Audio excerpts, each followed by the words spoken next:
नमस्कार, शाम के 7 बजने को है। देश के सबसे विश्वसनीय, सबसे लोकप्रिय और नंबर 1 शो शंखनाद में आप सभी का स्वागत है। मैं हूं आपके साथ चित्रा त्रिपाठी। इन दिनों लखीमपुर में सिर्फ एक जिला के तौर पर नहीं बल्कि चुनावी राजनीति का ऐसा अखाड़ा बन चुका है जिसके जरिए सत्ता के लिए जंग लड़ी जा रही है। किसानों के नाम पर लखीमपुर के रास्ते चुनावी संघर्ष तेज होता जा रहा है। आपको बताएंगे ये पूरी खबर, लेकिन शंखनाद की शुरुआत इस वक्त की सबसे बड़ी खबर के साथ करेंगे। त्योहार के सीजन में महंगाई के मोर्चे पर राहत भरी खबर सामने आई है। अगस्त के मुकाबले सितंबर महीने में खुदरा महंगाई दर में भारी गिरावट दर्ज की गई है। अप्रैल 2021 के बाद सबसे कम खुदरा महंगाई दर सितंबर में आई है। सितंबर में खुदरा महंगाई दर गिरकर 4.45% पर आ गई है, जबकि अगस्त में ये 5.3% पर थी। अप्रैल 2021 के बाद सबसे कम खुदरा महंगाई दर सितंबर में आई है। सरकार की ओर से जारी आंकड़ों के मुताबिक खाने पीने की चीजें सस्ती होने से खुदरा महंगाई दर में गिरावट आई है। ये इस वक्त की सबसे बड़ी खबर आप तक हम पहुंचा रहे हैं। सितंबर में खुदरा महंगाई दर घटी है। अगस्त महीने में खुदरा महंगाई दर के जो आंकड़े निकलकर सामने आए हैं वो हम आपको दिखा रहे हैं। खुदरा महंगाई दर में भारी गिरावट इस वक्त देखने को मिल रही है। 5 महीने में सबसे निचले स्तर पर खुदरा महंगाई दर जो आंकड़ा आया है सामने, यकीनन वो थोड़ी राहत लेकर आया है। सितंबर में खुदरा महंगाई दर 4.35% है। जैसे इसको लेकर और जानकारी निकलकर सामने आती है आप तक हम पहुंचाएंगे। और अब सियासी रथ अग्निपथ का रुख करेंगे। लखीमपुर हिंसा में मारे गए किसानों के लिए अंतिम अरदास हुई आज। इस अरदास में मृतक किसानों को श्रद्धांजलि देने कांग्रेस की महासचिव प्रियंका गांधी भी पहुंची। किसानों के बहाने प्रियंका ने सत्ताधारी बीजेपी पर ताबड़तोड़ हमले किए, मगर प्रियंका की राजनीति को सिलेक्टिव राजनीति बताकर बीजेपी की ओर से भी जबरदस्त पलटवार किया गया।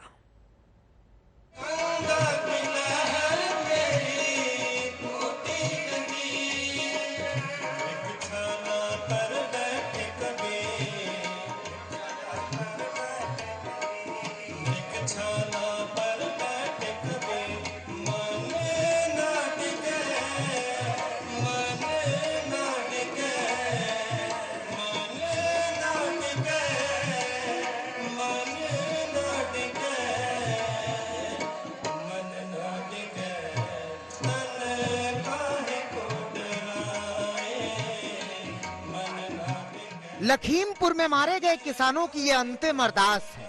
एक ऐसी शोक सभा जो सत्ताधीशों से सवाल करती है कि हमने अनाज बोया था, बंदूकें नहीं, तो फिर हमारे शरीर को क्यों कुचला गया। जो सवाल करती हैं कि किताबों में अन्नदाता लिख देने भर से न हमें सम्मान मिल रहा है, न जीने का अधिकार मिल रहा है। बताओ, बेमौत मर जाना ही हमारा मुकद्दर कैसे हो सकता है। जेठ की दोपहरी में, पूस की रात में, भादों की बरसात में एक पैर पर खड़ा होकर कभी कांपते हुए कभी हाँफते हुए लहू और पसीने को एक कर देने के बाद उगाए अनाज से देश का पेट भरने वाले किसान के जीवन की कीमत क्या है। जीवन की कीमत क्या सिर्फ इतनी है कि कोई आए, गाड़ी दौड़ाए और किसानों को कुचल कर चला जाए। लखीमपुर खीरी हिंसा में मारे गए किसानों की आत्मा की शांति के लिए आज उसी तिकोनिया में अरदास, आखिरी अरदास का कार्यक्रम रखा गया है, जहां पर उन किसानों की मौत हुई थी। बड़ा बवाल हुआ था, तमाम सारे राजनीतिक उठापटक शुरू हो गई थी, लेकिन आज का दिन है आखिरी अरदास का, उन किसानों की आत्मा की शांति के लिए। और इसीलिए उसी तिकोनिया में घटनास्थल से महज कुछ दूरी पर इस प्रार्थना सभा का आयोजन किया गया है। दलजीत सिंह विर्क, नक्षत्र सिंह, गुरविंदर सिंह, लवप्रीत सिंह, वो 4 किसानों के साथ साथ वो पत्रकार रमन कश्यप, जिसकी इस हिंसा में मौत हुई थी, उसकी आत्मा की शांति के लिए अब प्रार्थना सभा का आयोजन किया गया है। इस शोक सभा में शोक के सुर से ज्यादा सियासत का संसार भी रचा बसा है। मारे गए किसानों को श्रद्धांजलि देने के लिए प्रियंका गांधी यहाँ पहुँची हैं। दरअसल लखीमपुर की हिंसा ने उत्तर प्रदेश के चुनाव में कांग्रेस की राजनीति को नया रंग दे दिया है। बिल्कुल सन्नाटे में पेट के बल पड़ी पार्टी एकाएक सूबे के नीति नियंताओं पर प्रहार करने लगी। अगुवाई प्रियंका कर रही हैं। याद होगा प्रियंका का लखीमपुर की ओर प्रस्थान करने और पुलिस वालों से भिड़ जाने वाला ये संवाद। याद होगा राहुल और प्रियंका का किसानों के परिवारों से मिलना, उनके आंसू पोंछना और उन्हें भरोसा दिलाना कि कांग्रेस उनके साथ है। लेकिन किसानों के साथ कांग्रेस का यूं होना बीजेपी को अखर रहा है।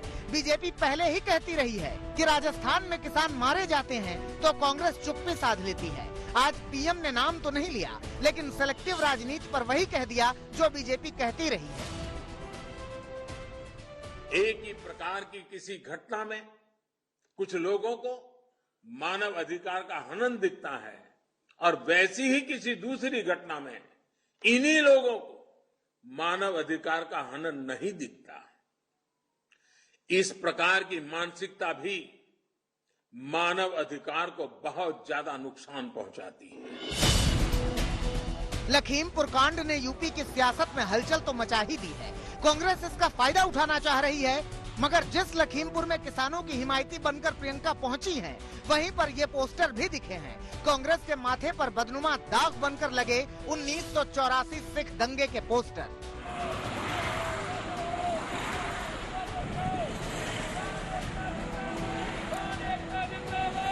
लखनऊ से लखीमपुर खीरी के लिए रवाना हुई प्रियंका गांधी वाड्रा जहां एक तरफ किसान परिवारों के साथ में अंतिम अरदास में शिरकत करने पहुंच रही, तो वहीं सिख समाज के कुछ लोग उनका विरोध भी कर रहे हैं। विरोध इस बात का कि उन्हें कहा जा रहा है कि उनकी सहानुभूति उन्हें नहीं चाहिए। दरअसल लखनऊ से लखीमपुर के रास्ते में इस तरीके के होर्डिंग्स लगाए गए हैं जहां पर 1984 के दंगों का आरोपी बताते हुए प्रियंका की सहानुभूति को सीधे तौर पर नकारा जा रहा है। सियासी लोग अपने हिस्से की सियासत कर रहे हैं, लेकिन गैर सियासी बनकर सियासत को हवा देने वाले भी कम नहीं हैं। किसानों के नेता राकेश टिकैत कहते हैं कि इंसाफ तो होना ही चाहिए, और वो तभी होगा जब हिंसा के मुख्य आरोपी आशीष मिश्रा के पिता केंद्रीय गृह राज्य मंत्री अजय मिश्रा का इस्तीफा होगा। ये आंदोलन हमारा जारी रहेगा जब तक 120B का मुलजिम देश का गृह राज्य मंत्री उसकी गिरफ्तारी नहीं होती। आगरे की जेल में वे नहीं जाएंगे। जेल यहाँ की नहीं, तराई की नहीं, आगरा की जेल। वहां से उनका रिमांड लिया जा, दोनों बापू बेटा का। उत्तर प्रदेश की चुनावी राजनीति में लखीमपुर एक ऐसा रास्ता बन गया है जिससे गुजर कर ही सूबे की सत्ता तक पहुंचा जाएगा। अभिषेक मिश्रा, संतोष शर्मा के साथ आशुतोष मिश्रा, लखीमपुर, आज तक। तो यूपी में सियासी रथ चल रहे हैं, जहां चुनाव का अग्निपथ है। इस अग्निपथ का लखीमपुर खीरी दंगल बना हुआ है, जहां सियासी समीकरण बदलते हुए नजर आ रहे हैं। बीजेपी सांसद वरुण गांधी के बगावती तेवर की छाप अब कांग्रेस के पोस्टरों में भी नजर आ रही है, जहां वरुण गांधी ताई सोनिया गांधी के साथ दिखाई दे रहे हैं।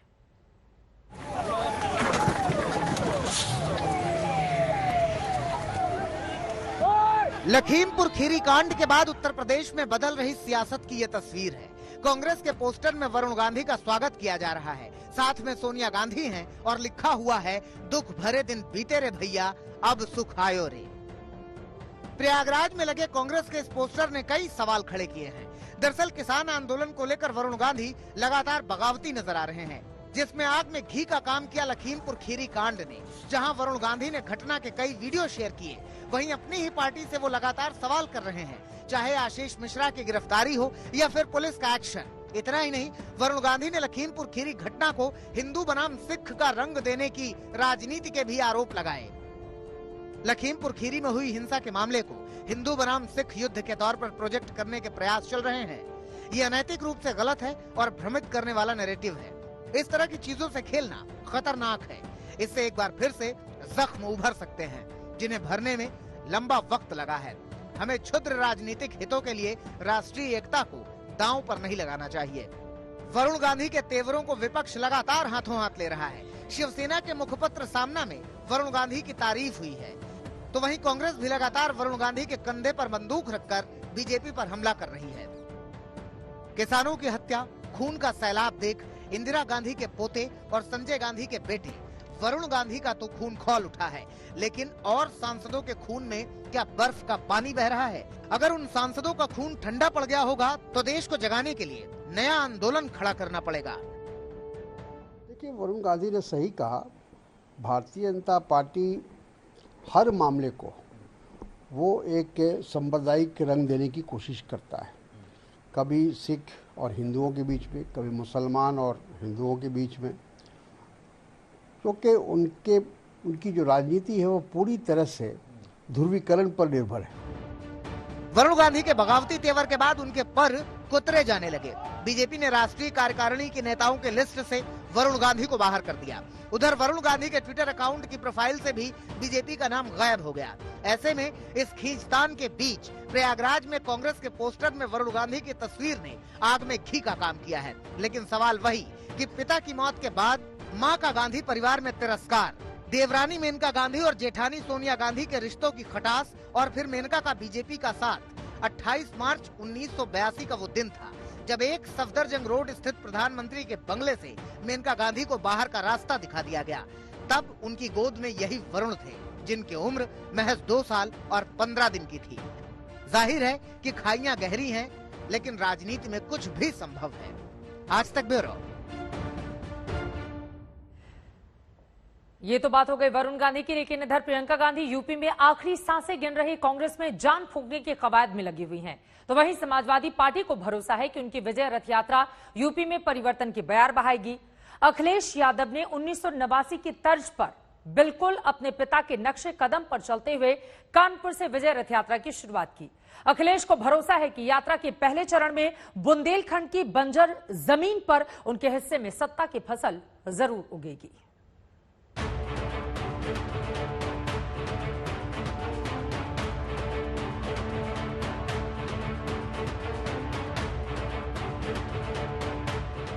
शुरू हो गई है एक और सियासी यात्रा। नए नारों के साथ, जयकारों के साथ, उल्लास के साथ, उमंग के साथ, उम्मीद के साथ कि इस यात्रा का समापन जहां होगा वहीं होगी सत्ता की कुर्सी, वहीं तनेगा सत्ता का सबसे बड़ा शामियाना, वहीं से गूंजेगी सूबे के सूबेदार होने की गूंज। शुरू हो गई है समाजवादी पार्टी की विजय रथ यात्रा। अखिलेश अब इस रथ के भीतर पहुंचते हुए पहली सभा यहीं कानपुर में जाजमऊ से शुरू हो रही है और यहां से अखिलेश यादव बुंदेलखंड की तरफ बढ़ेंगे और बुंदेलखंड की उनकी ये 2 दिन की यात्रा यानी कि चुनावी आगाज का ये शुरुआत है। बड़े फैनफेयर के साथ अखिलेश यादव की ये यात्रा शुरू हो रही है, चुनावी यात्रा है और आज से उनका चुनावी आगाज शुरू हो चुका है। शुरुआत कुछ ऐसी कि गंगा से शुरू होकर हमीरपुर में जमुना तक पहुंच रहे हैं अखिलेश यादव। ये वही कानपुर है, ये वही समाजवादी पार्टी है, लेकिन चेहरा बदल गया है। 50 साल से ज्यादा की राजनीति का अखाड़ा लड़ने वाले सबसे बड़े पहलवान का उत्तराधिकारी उसी भरोसे के साथ उसी कानपुर के गलियों से यात्रा निकाल रहा है जैसे उसके पिता ने 1989 में निकाली थी। रथ यात्रा का कारवां बढ़ने के साथ पूरे प्रदेश में बदलाव की बात होगी। भारतीय जनता पार्टी के समर्थकों ने उनको टायर से कुचल दिया, किसानों की मृत्यु हुई, किसानों की जान ले ली गई और उन्हीं गाड़ी के टायरों से कानून को कुचल रहे हैं और इन भारतीय जनता पार्टी को नहीं हटाया गया तो उन्हीं टायरों से ये संविधान को कुचल देंगे। इसे समाजवादी विजय रथ लगातार जनता के बीच में रहेगा। यूं तो रथ यात्रा वाली राजनीति से अखिलेश यादव का पुराना नाता रहा है। 2001 में क्रांति रथ यात्रा ने अखिलेश को सियासत का चेहरा बनाया। 2011 में क्रांति यात्रा ने मुख्यमंत्री की कुर्सी तक पहुंचाया। बतौर सीएम 2016 में अखिलेश लोगों के बीच समाजवादी विकास यात्रा लेकर पहुंचे, लेकिन इस बार उन्हें जनता का आशीर्वाद नहीं मिल सका। अब विजय यात्रा के साथ अखिलेश यूपी के चुनावी समर में उतर चुके हैं। पार्टी नेता उत्साहित हैं और परिवर्तन के साथ विजय का दम भर रहे हैं। और समाजवादी क्रांति रथ का इतिहास रहा है। जब नेताजी लेकर निकले, सरकार बदली। 2001 में सबसे पहले माननीय अखिलेश जी लेकर निकले, 1.5 साल बाद सरकार सपा की बनी। 2011 में जब निकले तो पूर्ण बहुमत की सरकार बनी और जब अब निकल रहे हैं तो अब तक के सारे क्रांति रथों का इतिहास ये विजय रथ तोड़ेगा। अखिलेश यादव का विजय रथ पहले चरण में 95 किलोमीटर की यात्रा करेगा और पहले चरण में अखिलेश की कोशिश कानपुर बुंदेलखंड इलाके में समाजवादी पार्टी के लिए बंजर पड़ी जमीन को सियासी तौर पर उपजाऊ बनाने की है। पार्टी के अच्छे दिनों में भी इस क्षेत्र की जनता का जुड़ाव समाजवादी पार्टी के साथ नहीं दिखा। एक समय इस इलाके को बीएसपी का गढ़ माना जाता था, लेकिन अब यहाँ बीजेपी का दबदबा है। 2017 के विधानसभा चुनाव में मोदी के विजय रथ पर सवार बीजेपी ने इस इलाके में बीएसपी, समाजवादी पार्टी और कांग्रेस का सफाया कर दिया था। कानपुर बुंदेलखंड इलाके में कुल 52 विधानसभा सीटें आती हैं।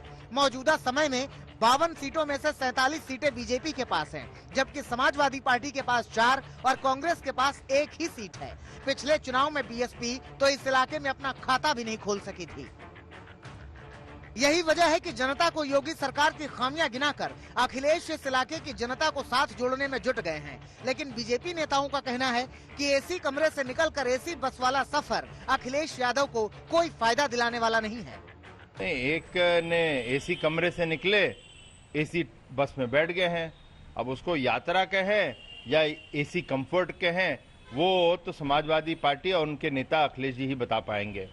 लेकिन अच्छा है, निकल रहे हैं तो उनको थोड़ा समझ आएगा कि उत्तर प्रदेश के अंदर जो विकास के कार्य योगी सरकार ने और भाजपा के गठबंधन सरकार ने किए हैं, वो शायद आप कर लेते तो आपको बाहर नहीं कर रास्ता नहीं दिखना पड़ता। आप जानते हैं कि चुनाव है ना, सब लोग अपने घर से बरसात की तरह निकल आएंगे, लेकिन भारतीय जनता पार्टी का कार्यकर्ता अपने नेताओं के साथ कंधे से कंधा मिलाकर जनता के आशीर्वाद लेने के लिए पूरे 5 वर्ष काम करता है। अखिलेश की लड़ाई सिर्फ बीजेपी से नहीं है, सत्ता में वापसी के लिए अपनों से भी उनका मुकाबला है। कानपुर से अखिलेश विजय यात्रा लेकर निकले तो वृंदावन से उनके चाचा शिवपाल यादव ने भी परिवर्तन यात्रा शुरू कर दी। देखिए, मैंने तो बहुत प्रयास किया है, अभी तक प्रयास किया है, अभी भी संभावनाएं हैं। राजनीति में कभी संभावनाएं खत्म नहीं होती।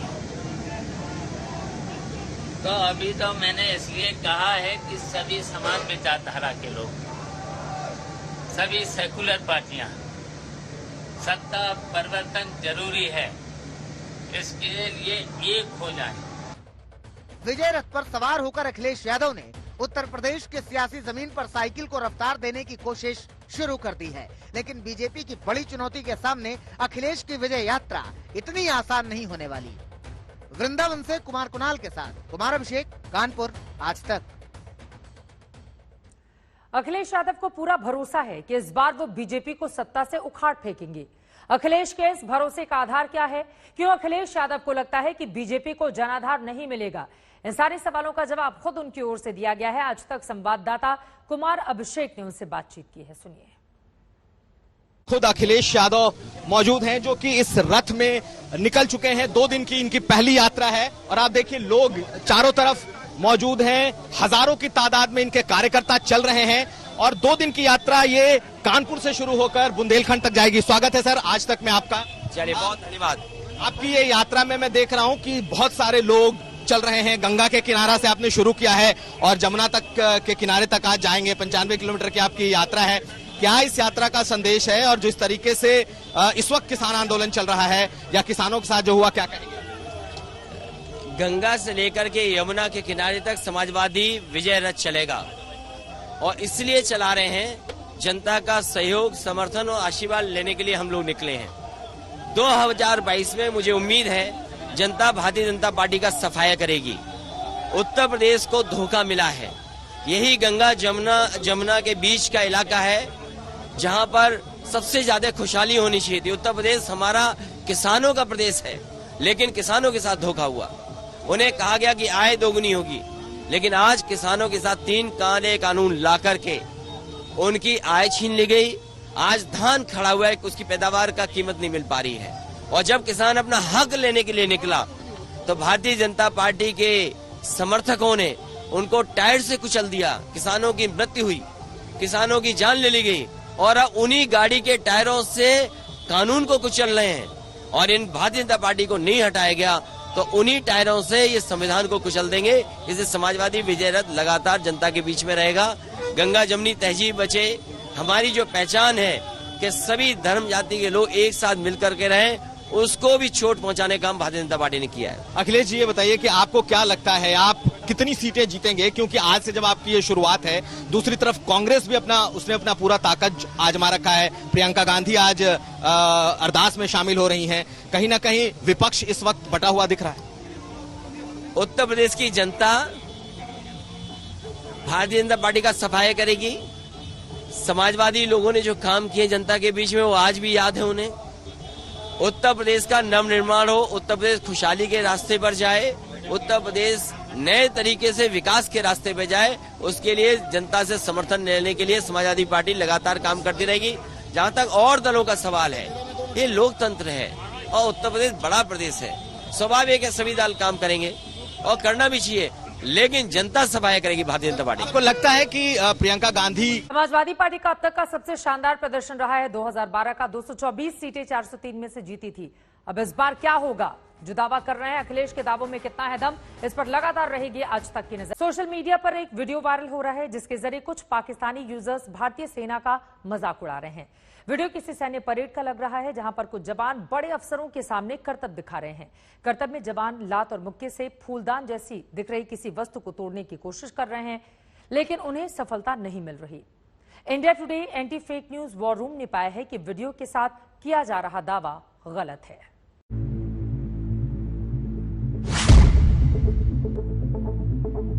सोशल मीडिया पर एक वीडियो वायरल हो रहा है जिसके जरिए कुछ पाकिस्तानी यूजर्स भारतीय सेना का मजाक उड़ा रहे हैं।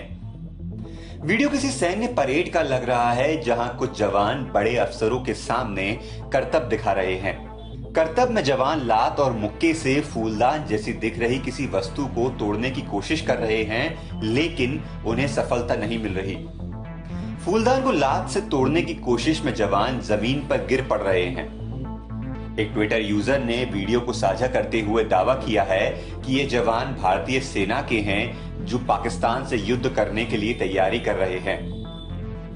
वीडियो को इसी दावे के साथ कुछ और भी लोगों ने ट्विटर और यूट्यूब पर शेयर किया है। India today anti fake news war room ने पाया कि वीडियो के साथ किया जा रहा दावा गलत है।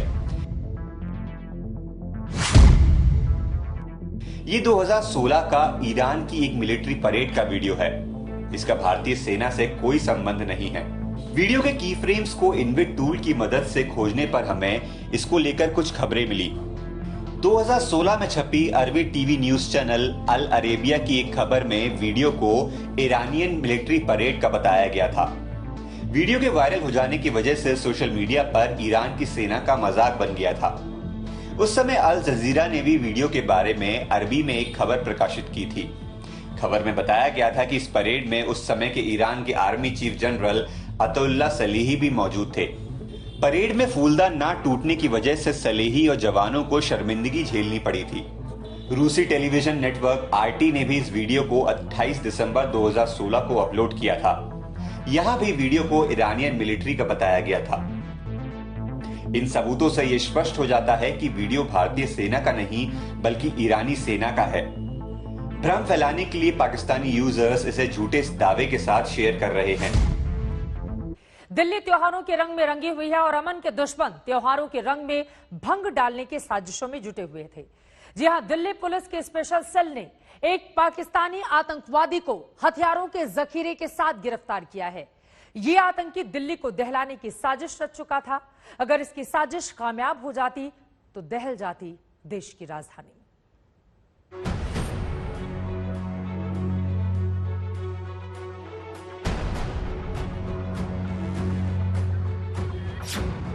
दिल्ली को दहलाने की साजिश। त्योहारों पर दिल्ली के रंग में भंग डालने का प्लान। राजधानी दिल्ली में आतंकी साजिश। दिल्ली में पकड़ा गया पाकिस्तानी आतंकी। कोरोना के कोप से बाहर आती दिल्ली में जिंदगी बड़ी मुश्किलों से पटरी पर लौटी है। त्योहारों पर सड़क से लेकर बाजार तक लोगों की भीड़ उमड़ रही है और इसी का फायदा उठाते हुए आतंकी दिल्ली को दहलाना चाहते थे। दिल्ली पुलिस के स्पेशल सेल ने राजधानी को दहलाने की आतंकी साजिश का पर्दाफाश किया है। स्पेशल सेल ने लक्ष्मीनगर इलाके से एक पाकिस्तानी आतंकी को गिरफ्तार कर लिया है। पकड़े गए आतंकी का नाम मोहम्मद अशरफ उर्फ अली है। पुलिस के मुताबिक अशरफ पाकिस्तान के पंजाब प्रांत के नारोवाल जिले के कोटली सिंधवान गांव का रहने वाला है। स्पेशल सेल की टीम ने अशरफ को लक्ष्मीनगर के रमेश पार्क इलाके से गिरफ्तार किया। मोहम्मद अशरफ दिल्ली में अली अहमद नूरी के फर्जी नाम से रह रहा था। अली को सोमवार रात 9:20 पर दिल्ली पुलिस की स्पेशल सेल ने गिरफ्तार किया है। मोहम्मद अशरफ है, नरोवाल पाकिस्तान का रहने वाला है, पंजाब डिस्ट्रिक्ट पंजाब जो पाकिस्तान में है वहाँ का रहने वाला है। ये 2005 के आसपास 4-5 के आसपास इंडिया आया था वाया बांग्लादेश। आईएसआई ने इसको रिक्रूट किया था और आईएसआई के हैंडलर्स इसको हैंडल कर रहे थे। इसने पास्ट में भी कई सारी टेररिस्ट एक्टिविटीज़ में अपनी इन्वॉल्वमेंट कबूल की है, उनको हम वेरीफाई कर रहे हैं। इसके इंस्टेंस पे वेपन्स की रिकवरी हुई है, AK-47 ग्रेनेड और कार्ट्रिजेस, पिस्टल्स वगैरह की। फेस्टिव सीजन है तो हम सेफली इन्फर कर सकते हैं कि ये कोई ना कोई टेरर एक्टिविटीज को अंजाम देने वाले थे। खुफिया एजेंसियों से लगातार ऐसे इनपुट मिल रहे थे कि दिल्ली में आतंकी किसी बड़े हमले की साजिश रच रहे हैं। दिल्ली पुलिस की स्पेशल सेल ने इस इनपुट को लेकर अपनी छानबीन तेज कर दी। पुलिस की सतर्कता से अशरफ नाम का ये पाकिस्तानी आतंकी पकड़ा गया। पाकिस्तान के पंजाब प्रांत का रहने वाला अशरफ अली हिंदुस्तान में दिल्ली में अहमद नूरी के नाम से रह रहा था और स्लीपर सेल की तरह काम कर रहा था। 15 सालों से वो हिंदुस्तान में था। यहीं पर उसने शादी कर ली थी। नया नाम और फर्जी दस्तावेजों पर उसने यहीं से पासपोर्ट भी हासिल कर लिया था। जो पता उसने दिया था पासपोर्ट हासिल करने के लिए वो तुर्कमान गेट इलाके का था। यही एक पता जो उसने दिया था दस्तावेज हासिल करने के बाद, जिसके बाद उसे पासपोर्ट भी मिल गया था। अगर आतंकवादी मोहम्मद अशरफ अपने इरादों में कामयाब हो जाता तो दिल्ली में खून खराबा मच जाता, क्योंकि इसके पास तबाही के सारे हथियार मौजूद थे। अशरफ के पास से एक AK-47 राइफल मिली है। उसके पास से एक्स्ट्रा मैगजीन और 60 राउंड गोली भी बरामद हुई है। उसके पास से एक हैंड ग्रेनेड भी बरामद हुआ है। इसके अलावा उसके पास से 50 राउंड गोली के साथ साथ 2 अत्याधुनिक पिस्टल जब्त की गई है।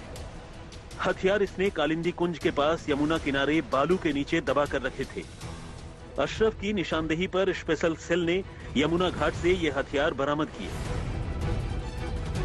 दिल्ली पुलिस की स्पेशल सेल अब इस आतंकवादी से सारे राज उगलवाने की कोशिशों में जुटी है। पुलिस ये जानना चाहती है कि इस आतंकी के तार कहां से जुड़े हुए हैं, कौन है इस आतंकी का आका। अब पुलिस ये जानने की कोशिश कर रही है कि इस आतंकी के मददगार कौन लोग थे, इसके पास AK-47 कहां से आई, उसकी मैगजीन, ग्रेनेड, कारतूस, 2 पिस्टल जो बरामद हुए हैं वो किसने मुहैया कराए। तो ये सब पूछताछ में सामने आएगा। वो कौन लोग थे जो दिल्ली में इस आतंकी की मदद कर रहे थे, उन पे भी शिकंजा कसा जाएगा। स्पेशल सेल की कई टीमें इस समय दिल्ली के अलग अलग इलाकों में रेड्स कर रही हैं और लोगों की तलाश कर रही हैं जो लोग इस आतंकी के साथ जुड़े हुए थे। दिल्ली को दहलाने की साजिश रचने वाला पाकिस्तानी आतंकी अशरफ उर्फ अली इससे पहले जम्मू कश्मीर में कुछ आतंकी घटनाओं को अंजाम दे चुका है। ये बात उससे पूछताछ में सामने आई है। जांच में पता चला है कि आतंकी मोहम्मद अशरफ कई बार जम्मू कश्मीर में ठहर चुका है। इनिशियल जो पूछताछ है उससे पता चला है कि ये पिछले कई सालों से इंडिया में रह रहा था और सबवर्जिव एक्टिविटीज के लिए एक स्लीपर सेल की तरह काम कर रहा था। इसने इनिशियल पूछताछ में ये भी बताया है कि पास्ट में भी ये जम्मू कश्मीर और रेस्ट ऑफ इंडिया में कई टेरर एक्टिविटीज में इन्वॉल्व रहा है। उनको वेरिफिकेशन कर रहे हैं, उनका वेरिफिकेशन कर रहे हैं इन्वॉल्वमेंट्स का। और अभी फिलहाल में इसका इरादा जो उसको टास्किंग की गई थी वो की गई थी कि ये एक कोई टेरर एक्टिविटी इसको कैरी आउट करनी थी। जगह नहीं बताई गई थी, बट ये हथियार वगैरह जो हैं ये उसी टेररिस्ट एक्टिविटी को ऑर्केस्ट्रेट करने के लिए पहुंचवाए गए थे। दिल्ली में त्योहारी सीजन में बढ़ती भीड़ को लेकर पहले से ही खुफिया अलर्ट जारी हो चुका था। दिल्ली पुलिस चौकन्ना थी। इसी वजह से आतंकी मोहम्मद अशरफ पुलिस के हत्थे चढ़ गया। इस आतंकी को आईएसआई ने बाकायदा हमले के लिए ट्रेंड किया था। वो तो गनीमत थी, अपनी साजिश को अंजाम देने से पहले ही ये आतंकी दिल्ली पुलिस की स्पेशल सेल के हत्थे चढ़ गया, वरना दिल्ली में बड़ी तबाही मच सकती थी। श्रेया, अरविंद ओझा और हिमांशु मिश्र के साथ तंसीम हैदर, दिल्ली, आज तक। 15 साल पहले ये आतंकी बांग्लादेश के रास्ते दिल्ली तक पहुंचा था। दिल्ली और गाजियाबाद में वो अलग अलग नाम से रहता था। आईएसआई ने उसे ट्रेनिंग दे रखी थी और ये आतंकी अकेले ही दिल्ली में खून खराबी की साजिश में जुटा हुआ था। इस आतंकवादी के पकड़े जाने से दिल्ली ने राहत की सांस ली है, तो वहीं पुलिस पर भी अब सवाल उठ रहे हैं।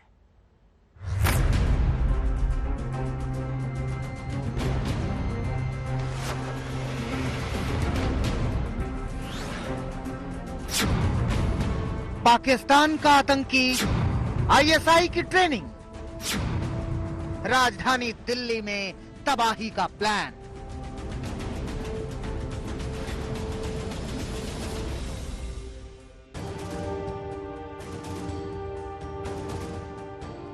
नवरात्र चल रहे हैं, दशहरा आने वाला है और दीपावली भी ज्यादा दूर नहीं है। दिल्ली में आतंकी हमले के इनपुट के चलते सभी जिलों की पुलिस, क्राइम ब्रांच और स्पेशल सेल अलर्ट पर थे और खुफिया सूचना के आधार पर स्पेशल सेल ने पाकिस्तानी आतंकवादी मोहम्मद अशरफ को धर दबोचा। पुलिस के मुताबिक मोहम्मद अशरफ बांग्लादेश के सीमा से सिलीगुड़ी पहुंचा था। उसके बाद वो दिल्ली आया था। उसने पिछले 15 सालों में कई बार अपनी लोकेशन बदली। इस दौरान वो अजमेर, दिल्ली, गाजियाबाद, जम्मू और उधमपुर में भी रहा। वाया बांग्लादेश सिलीगुड़ी के रास्ते से आया था, but this is subject to verification, क्योंकि अभी हम उसको वेरीफाई कर रहे हैं। ये आतंकवादी कितना शातिर है, इसका अंदाजा आपको इस बात से लग सकता है कि इसने अलग अलग जगह की फेक आईडी बनवा रखी थी। एक आईडी दिल्ली के शास्त्री नगर की थी तो दूसरी गाजियाबाद के वैशाली की। 15 साल पहले ये दिल्ली आया था। इससे पहले वो दिल्ली के शास्त्री नगर में पहुंचा था, जहां मकान मालिक को इमोशनली ब्लैकमेल करके उसने आधार कार्ड बनवाया। उसके बाद वो वहां से फरार हो गया था। मैं कहा कि मैं रमेश पार्क में काम करता हूँ लक्ष्मी नगर की तरफ, तो मुझे किराए पे कमरा चाहिए था। तो पापा ने इन्हें किराए पे कमरा वगैरह दिया था और उसके बाद इन्होंने थोड़ी मदद मांगी थी कि मेरे पास किसी चीज़ में डॉक्यूमेंट लगाना है, तो उसमें जो है मेरे को आधार कार्ड की ज़रूरत है। तो पापा ने वो दे दिया था अपना, पता नहीं अब क्या सबूत प्रूफ दिया था, बनवा दिया था मगर इनका आधार कार्ड। उसके बाद ये कभी भी टच में नहीं रहे? नहीं मैडम, उसके बाद ये तकरीबन बिल्कुल ही नहीं रहे। मोहम्मद अशरफ की उम्र 46 साल की है। 2004-2005 में वो पाकिस्तान से निकला था। 2014 में मोहम्मद अशरफ ने पासपोर्ट बनवाया था, जिसमें 5 से 6 बार उसने अपना पता बदलवाया था। फर्जी पासपोर्ट के जरिए उसने दुबई और थाईलैंड की यात्रा की थी। वो सोशल मीडिया ऐप के जरिए अपने पाकिस्तानी हैंडलर से संपर्क में रहता था। अशरफ ने गाजियाबाद के वैशाली में शादी रचाई थी, लेकिन अब वो अपनी बीवी से अलग हो चुका है। उसके पास से 2 मोबाइल फोन भी बरामद हुए हैं, जिनका सिम कार्ड उसने फर्जी आईडी पर लिया था। बड़ी यानी चिंता की बात है कि राजधानी में इस तरह आईडी बदल के और हथियार के साथ कोई पाकिस्तानी नेशनल रह रहा था। एनआईए इसकी तफ्तीश कर रही है और दिल्ली पुलिस भी इसके जो तार कहां से जुड़े हैं, किसने इसको शरण दी है, उसकी तफ्तीश कर रही है। दिल्ली और गाजियाबाद में अपने रिहाइश के दौरान मोहम्मद अशरफ दिल्ली को दहलाने की साजिश रचता रहा। उसे तबाही मचाने के हथियार भी मिल गए थे, लेकिन पाकिस्तानी आकाओं ने उसे ये नहीं बताया था कि इनका इस्तेमाल कहां करना है। पुलिस सूत्रों से मिली जानकारी के मुताबिक आतंकी अशरफ उर्फ अली दिल्ली के स्लीपर सेल का मुखिया था और भारत आने वाले आतंकियों को हथियार और लॉजिस्टिक मुहैया करवाता था। लोन वुल्फ अटैक यानी अकेले हमले की साजिश रच रहा था कि पाकिस्तान में बैठे हुए आईएसआई के एजेंट इस आतंकवादी को लगातार निर्देश दे रहे थे और हवाला के जरिए पैसे भी दे रहे थे। इस आतंकवादी को टास्क दिया गया था कि हिंदुस्तान में त्योहारों के दौरान हथियार इस्तेमाल करने हैं और वुल्फ अटैक करके हिंदुस्तान को दहलाने की साजिश रची जा रही थी। आतंकी मोहम्मद अशरफ को स्पेशल सेल ने पटियाला हाउस कोर्ट में पेश किया, जहां पुलिस को 14 दिन की रिमांड मिल गई है। पटियाला हाउस कोर्ट ने 14 दिनों की रिमांड दे दी है और अब स्पेशल सेल की टीम इसे लेकर के यहां से जा रही है। दरअसल पुलिस इस स्लीपर सेल मॉड्यूल के जरिए, जो ये स्लीपर सेल का है ये एक्टिव था, इसके जरिए इस पूरे मॉड्यूल के बारे में पता लगाने की कोशिश कर रही है और साथ ही साथ जो हैंडलर था, जिसका कोड नेम नासिर बताया जा रहा है, उसने क्या कुछ इसको निर्देश दिया था, पुलिस ये भी जानने की कोशिश करेगी। दिल्ली पुलिस इस आतंकी की गिरफ्तारी पर अपनी पीठ थपथपा रही है, लेकिन सवाल तो उस पर भी उठ रहे हैं कि 15 साल से ये आतंकी दिल्ली में था, उसके बारे में पुलिस के पास कोई जानकारी क्यों नहीं थी। पाकिस्तानी आतंकी दिल्ली से गाजियाबाद में 15 साल तक घूमता रहा, दिल्ली पुलिस क्या सोई हुई थी? इस कार्रवाई के बाद एक सवाल और उठता है कि इतना बड़ा आतंकवादी अगर हिंदुस्तान में छुपा हुआ था तो एजेंसियों को इसकी खबर क्यों नहीं हुई। श्रेया चटर्जी, हिमांशु मिश्रा और अंकित सिंह के साथ तंसीम हैदर, दिल्ली आज तक। उधर जम्मू कश्मीर में जगह जगह हुई सेना की मुठभेड़ में 5 आतंकवादी मारे गए हैं। शोपियां में हुए एनकाउंटर में सुरक्षा बलों ने 3 आतंकवादियों को ढेर कर दिया। राजौरी और पुंछ में आतंकवादियों के खिलाफ सेना का सबसे बड़ा सर्च ऑपरेशन चल रहा है। ये वही इलाका है जहां पिछले दिनों हमारे 5 जवान शहीद हो गए थे।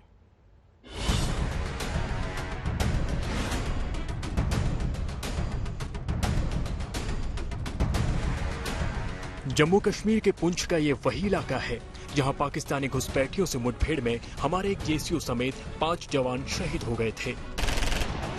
अब सेना ने पूरे इलाके की घेराबंदी कर ली है। चप्पे चप्पे पर सेना के जवान फैल गए हैं। एक एक आतंकी को चुन चुन कर मारने की कसम खा चुके हैं।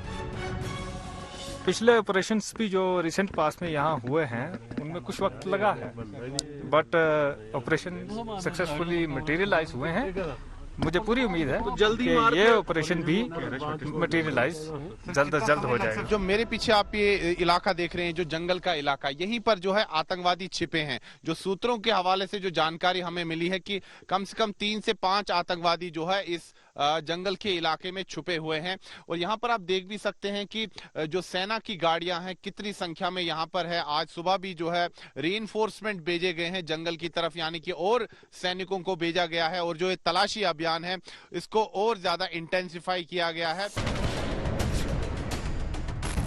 उधर कश्मीर के शोपियां के इमाम साहब इलाके के तुरनैल गांव में सुरक्षा बलों ने आतंकवादियों को घेर लिया। बार बार उनसे सरेंडर की अपील की जाने लगी। गुजारिश करन डीएसपी इमाम साहब ये गुजारिश करन कि नेबर सरेंडर करियो, हथियार त्रो पत्थर अब करियो खड़ा तो नेबर नहीं तो यू मौके दिन कि दोबारा तो आराम से जिंदगी जियो। लेकिन गोलियों के भूत बोली से भला कहाँ मानते हैं। आतंकियों को अमन की भाषा समझ में नहीं आई। उधर से फायरिंग शुरू हो गई। इसके बाद सेना ने भी जवाबी फायरिंग की। कई घंटों तक चले ऑपरेशन में 3 आतंकी मारे गए। मुख्तार गांदरबल में रहता था, लेकिन पिछले दिनों खाने का स्टॉल लगाने वाली बिहार के वीरेंद्र पासवान की हत्या के बाद शोपियांग में आ गया था। शोपियांग में सोमवार की शाम एनकाउंटर शुरू हुआ था। पिछले 2 दिनों में जम्मू कश्मीर में ये 4था एनकाउंटर था। शोपियांग में हुए एनकाउंटर में 3 आतंकी मारे गए। तो अनंतनाग और बांदीपोरा एनकाउंटर में 2 आतंकियों को सेना ने मुठभेड़ में मौत के घाट उतार दिया। पुंछ से सुनील जी भट्ट के साथ अशरफ वानी, श्रीनगर, आज तक। अक्टूबर के पहले हफ्ते में आई ई कॉमर्स कंपनियों की सेल ने तेजी के नए रिकॉर्ड कायम किए हैं। बिक्री में हुई ये बढ़ोतरी अर्थव्यवस्था पर ग्राहकों के बढ़ते भरोसे का सबूत है। आरबीआई ने भी दावा किया है कि उसके कंज्यूमर कॉन्फिडेंस के मौजूदा और फ्यूचर इंडेक्स में लगातार उछाल आ रहा है।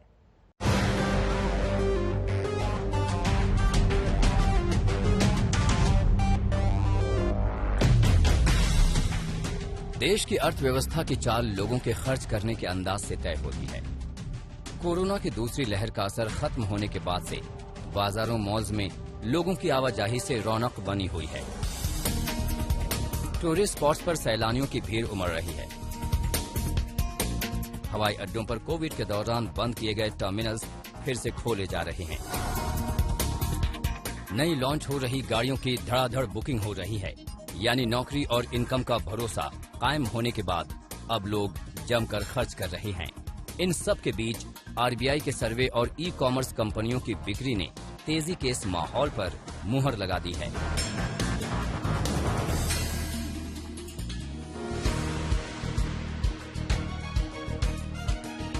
दरअसल भारत में आम लोगों की खपत के क्या मायने हैं, इससे आरबीआई भी अनजान नहीं है। आम लोगों की ये ताकत ही आरबीआई समेत तमाम सरकारी संस्थाओं को ऐसी पॉलिसी बनाने के लिए प्रेरित करती है जिससे आम आदमी की जेब में ज्यादा रकम पहुंचे और वो खर्च करने में कंजूसी ना करे। आरबीआई के सर्वे के आंकड़े भी यही इशारा कर रहे हैं कि लोगों के खर्च में आने वाले दिनों में भी कमी नहीं आएगी। आरबीआई का कंज्यूमर कॉन्फिडेंस इंडेक्स जुलाई के 48.6 से बढ़कर सितंबर में 57.7 पर पहुंच गया है। आरबीआई का फ्यूचर एक्सपेक्टेशंस इंडेक्स भी जुलाई के 104 से बढ़कर सितंबर में 107 हो गया है। इस इंडेक्स के 100 से ऊपर रहने के मायने हैं कि माहौल आशावादी है, जबकि 100 से कम निराशावादी हालात के संकेत हैं। यही वजह है कि दूसरी लहर के कमजोर पड़ने के बाद से घरेलू आर्थिक गतिविधियां तेजी से सामान्य हो रही हैं। With the worst of the second wave behind us and substantial pickup in COVID-19 vaccination giving greater confidence to open up and normalize economic activity, the recovery of the Indian economy is gaining traction. ग्राहकों के sentiments में हुए सुधार के इस दावे को पुख्ता कर रही है ई कॉमर्स कंपनियों की बिक्री पर नजर रखने वाली रेडसीड कंसल्टिंग की रिपोर्ट। इसके मुताबिक ई कॉमर्स कंपनियों ने सेल के पहले 4 दिनों में 2.7 अरब डॉलर के सामान की बिक्री की है। इस बार के त्योहारी मौसम में रेडसीड कंसल्टिंग ने 4.8 अरब डॉलर के सामान की बिक्री का अनुमान लगाया है। पहले 4 दिनों के आंकड़ों ने ही रेडसीड के अनुमान के पूरा होने का रास्ता तैयार कर दिया है। खास बात यह है कि इन 4 दिनों में हुई कुल बिक्री में आधी हिस्सेदारी स्मार्टफोन की रही है। उम्मीद है कि आने वाले दिनों में भी ग्राहकों का भरोसा ऐसे ही बना रहेगा, जिससे बिक्री में बढ़ोतरी का ये सिलसिला जारी रहेगा। आज तक ब्यूरो। एयर डेक्कन ने बरसों पहले हवाई सफर को आम आदमी के बजट में लाने की शुरुआत की थी। इसके बाद स्पाइस जेट समेत कुछ और एयरलाइंस ने इस सिलसिले को आगे बढ़ाया था। अब हवाई सफर को सबसे कम करने का दावा लेकर अकासा एयरलाइंस लॉन्च हो रही है। दिग्गज शेयर बाजार निवेशक राकेश झुंझुनवाला इस एयरलाइन के प्रमोटर हैं।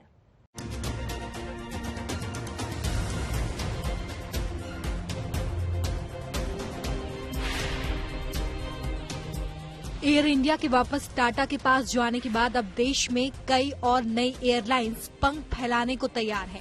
इस नई एयरलाइंस की खूबी होगी कि ये सस्ते हवाई सफर का सपना पूरा कराने के लिए उड़ान भरेगी।